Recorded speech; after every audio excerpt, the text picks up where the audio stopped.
Thanks for coming back for Jonah, picking up in chapter 2, verse 5. It says, the waters surrounded me. Jonah's still talking about his prayer to the Lord when he was in the belly of the fish. Even to my soul.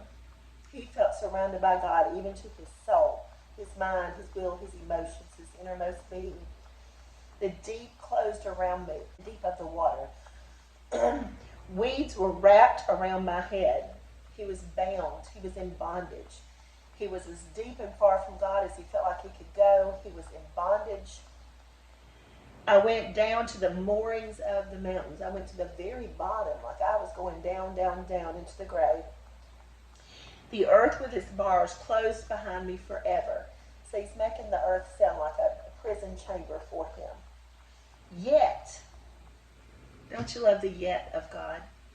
Yet you, capital U, have brought up my life from the pit, O Lord my God. Jonah recognized that he was lost and undone without God. He was going under, never to return. He'd lost all reason for hope. His situations gave him no opportunity for it to turn around. But in that moment, when he turned to God, he recognized that God lifted him up. And that fish's mouth closed over him. And all of a sudden, somehow, miraculously, he can still breathe in the middle of this fish who's underwater. Miracle, miracle, miracle.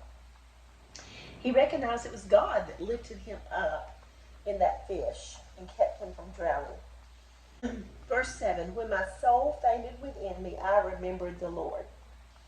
And my prayer went up to you into your holy temple.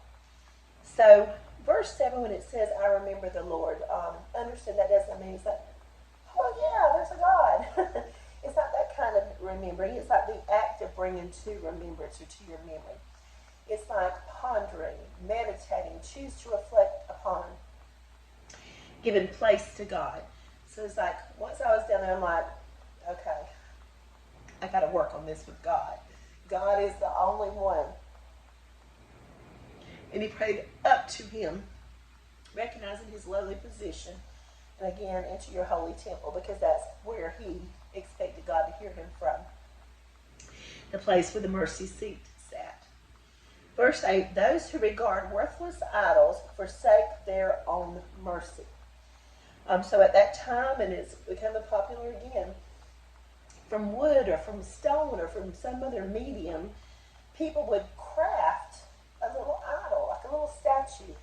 And with part of it, they'd cook their supper over it. Like they'd make a fire with part of the wood, and with part of it, they'd make a god with their own hands. And then they would sit it down, and then they would pray to it. How nearsighted is that we think that we can form it, and then it can be our God. So Jonah is recognizing that people that do that forsake their own mercy. And in my New King James Version, mercy is a capital M, and I love that. It's like it's a proper noun. God is mercy. He is kindness, beauty, faithfulness. Those are some of the synonyms of the word mercy used there. But I will sacrifice to you with the voice of thanksgiving. I will pay what I have vowed. Salvation is of the Lord.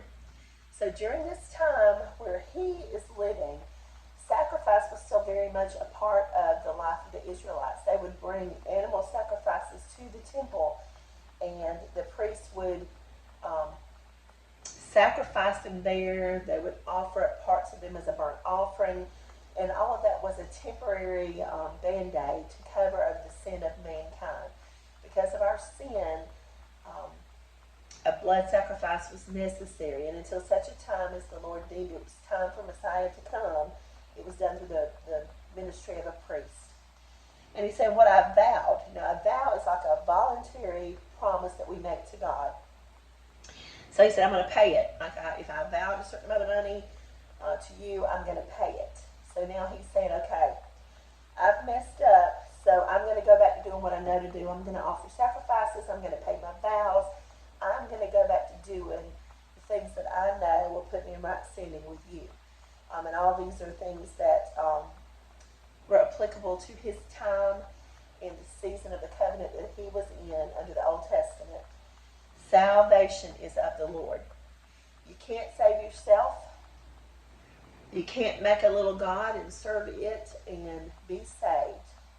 If you want to be saved, there is one place to find that, and that is with Jehovah God. That is with the great I am, the one who was and is to come. See you next time.